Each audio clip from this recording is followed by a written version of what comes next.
The next chapter, Imam al-Buhuti rahimahullah ta'ala discusses distribution of zakat.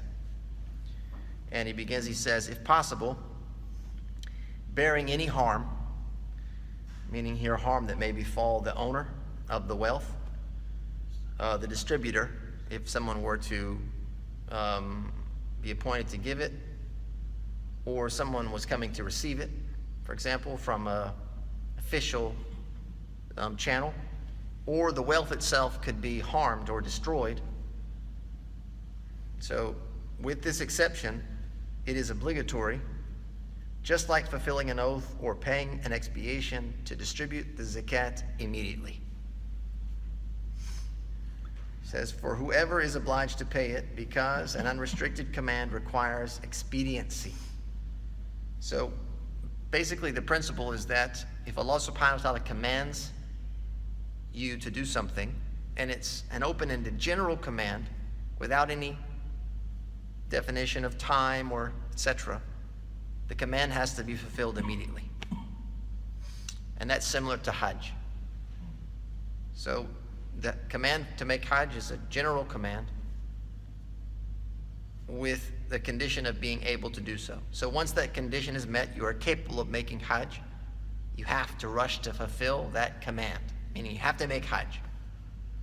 So here we have with zakat, so long as you're not going to receive any harm, or the wealth is going to be harmed or stolen or destroyed, or anyone in the process will be harmed along the way, like maybe you're caught in a war-torn area or something similar to that, then you have to give your zakat immediately.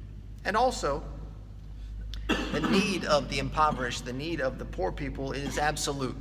Right? It's just essential that they receive some type of assistance. And delaying it would undermine the objective of zakat and possibly lead to loss of opportunity. If you're withholding your zakat, not paying it immediately, it could be that someone would come along and help those that are in need, and you would lose the opportunity to do so.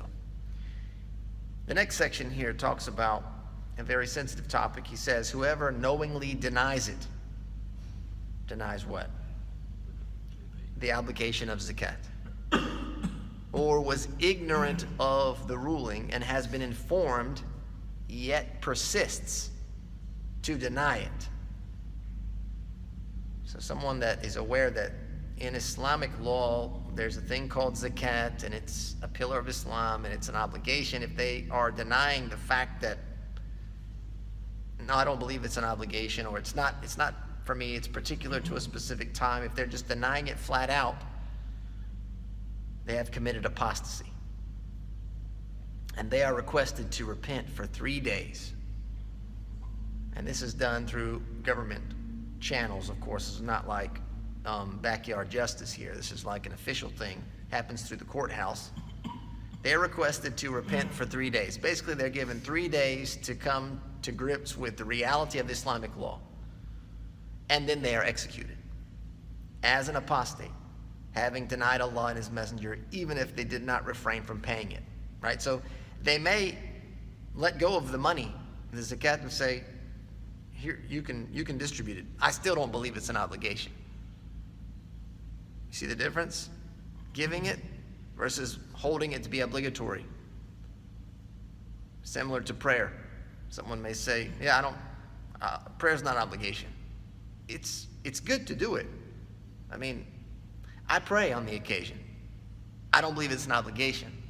And so essentially what's happening is the person is denying or disbelieving in what Allah and His Messenger have said. They're rejecting, a major, very clear and obvious part of our Islamic law and tradition. And it is to be taken from them before they apostate due to its obligatory nature. So in the event that they deny it and they withhold it, it will be taken forcefully, and then they will be tried. If withheld out of stinginess, right, a lesser degree, without denying it, so someone knows it's an obligation, but they just don't want to pay it because they're being stingy, it is taken forcefully, just like a debt. So, you can go to the court and you can demand your debt be repaid if you know the person you lent the money to is withholding it and is not going to repay. You can take them to court and say, look, the law has to intervene on behalf of those that have rights. And the impoverished and the poor and the recipients of zakat, they have rights over this wealth. And so it can be taken by law. And in this case, they're not ruled to be apostates. Just because they don't want to give it out of stinginess, they haven't denied its obligation, so they're not apostates. And if they know it's impermissible to withhold it, they're penalized. And they are fought if necessary. If it's withheld due to awareness that the ruler would not distribute it as required, they're not ruled to be apostates for fighting the ruler. In the event that, it became a conflict between a government party for the government officials and the people holding zakat, and the government was collecting the zakat as a part of their, distribution system, and then the people said, we're not going to give you our zakat money because the ruler was known to be a sinner, a disobedient person, and couldn't be trusted with the zakat money to distribute it properly. And they withheld it, and this conflict escalated. You wouldn't declare those people apostates because they were in conflict with the ruling authorities.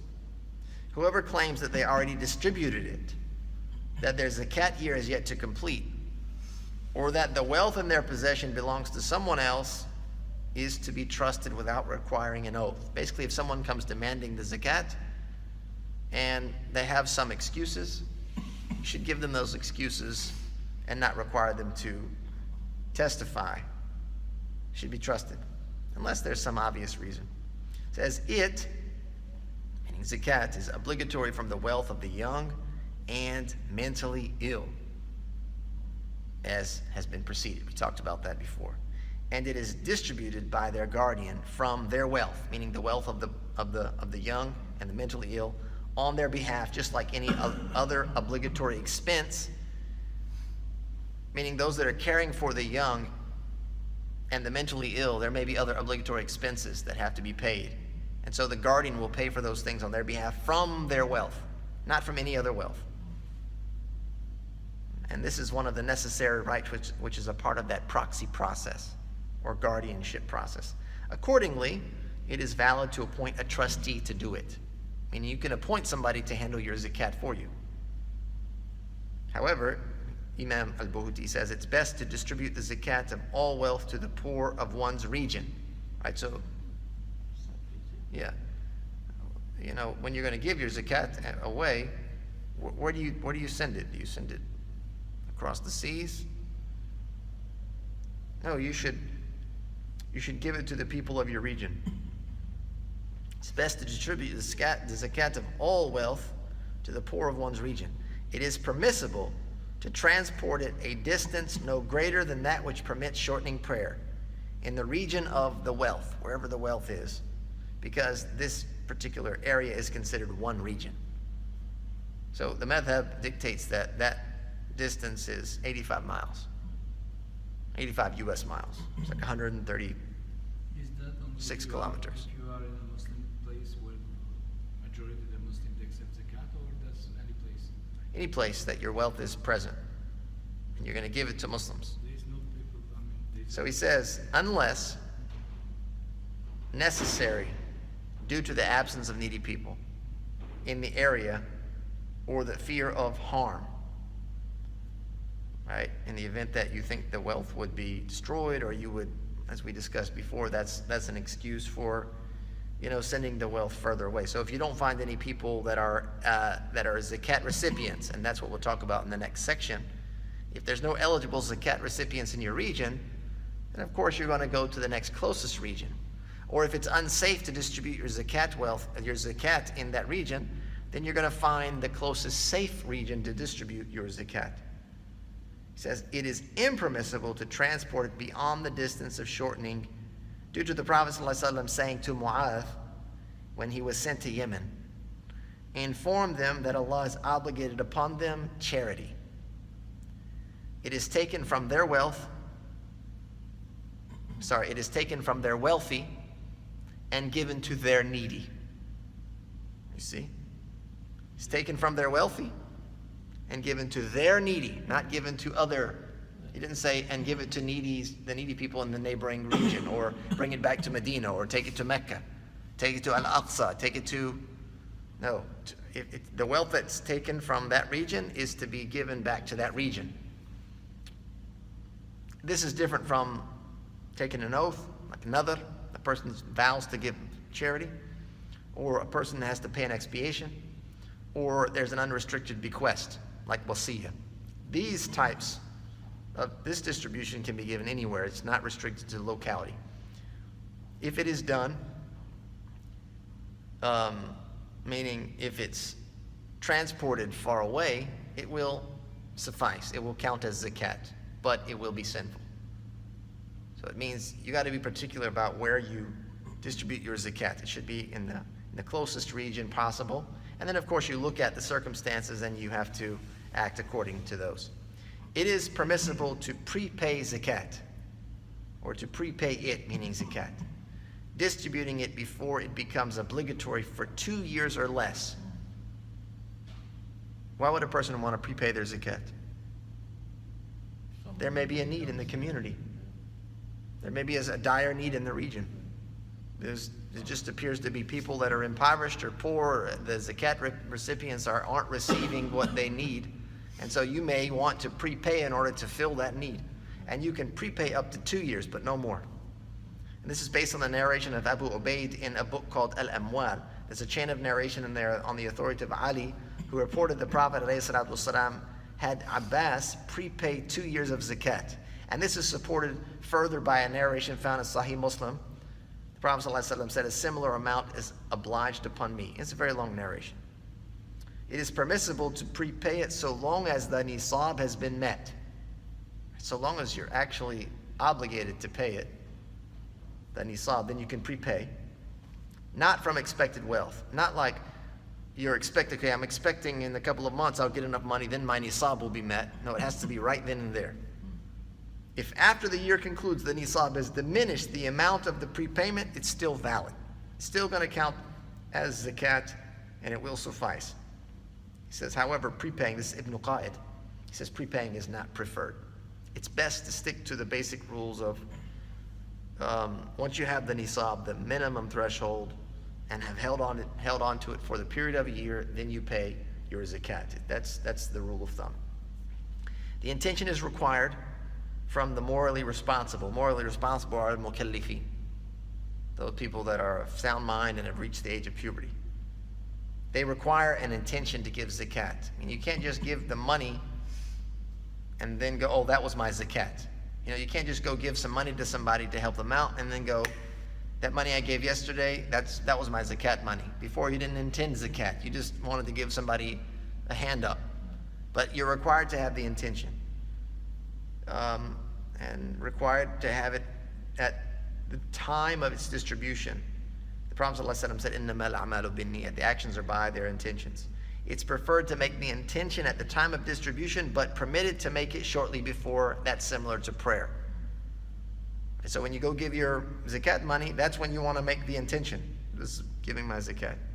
And the intention is going to be for sadaqah wajiba or zakat. That's the intention. Or you can do it shortly before, you know. You go and take the money, you make the intention, then you go look for a place to distribute it and you give it away. If it's forcefully taken, some of the scenarios we mentioned before, it will suffice, even if it was without intention.